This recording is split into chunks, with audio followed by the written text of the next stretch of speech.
प्रतिभा का स्थान। एक दिन की बात है, एक ऊंट और उसका बच्चा बातें कर रहे थे। बातों बातों में ऊंट के बच्चे ने उससे पूछा, पिताजी, बहुत दिनों से कुछ बातें सोच रहा हूँ, क्या मैं आपसे उनके बारे में पूछ सकता हूँ?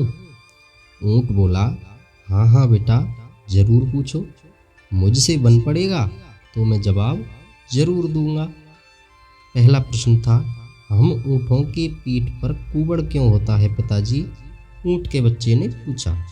ऊँट बोला, बेटा, हम रेगिस्तान में रहने वाले जीव हैं। हमारी पीठ में कुबड़ इसलिए है ताकि हम इसमें पानी जमा करके रख सकें। इससे हम कई कई दिनों तक बिना पानी के रह सकते हैं। दूसरा सवाल था, अच्छा, और हमारे पैर इतने लंबे और पंजे गोलाकार क्यों हैं? ऊँट के बच्चे ने दूसरा प्रश्न पूछा। ऊँट बोला, जैसा मैं तुम्हें बता चुका हूँ कि हम रेगिस्तानी जीव हैं। यहाँ की भूमि रेतीली होती है और हमें इस रेतीली भूमि में चलना पड़ता है। लंबे पैर और गोलाकार पंजे के कारण हमें रेत में चलने में सहूलियत होती है। आगे पूछा, अच्छा, मैं हमारी पीठ में कुबड़ और लंबे पैर और गोलाकार पंजों का कारण तो समझ गया, लेकिन हमारी घनी पलकों का कारण मैं समझ नहीं पाता।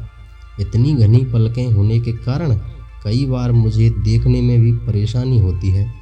ये इतनी घनी क्यों हैं? ऊँट का बच्चा बोला। ऊँट बोला, बेटे, ये पलकें हमारी आँखों की रक्षा कवच हैं। ये रेगिस्तान की धूल से हमारी आँखों की रक्षा करते हैं।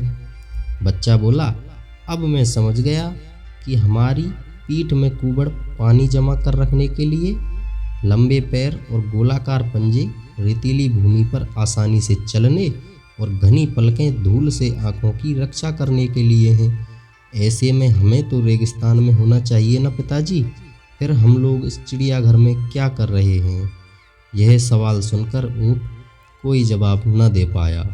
इस कहानी से हमें सीख मिलती है कि प्राप्त ज्ञान, हुनर और प्रतिभा तभी उपयोगी हैं जब आप सही जगह पर हों, अन्यथा सब व्यर्थ है।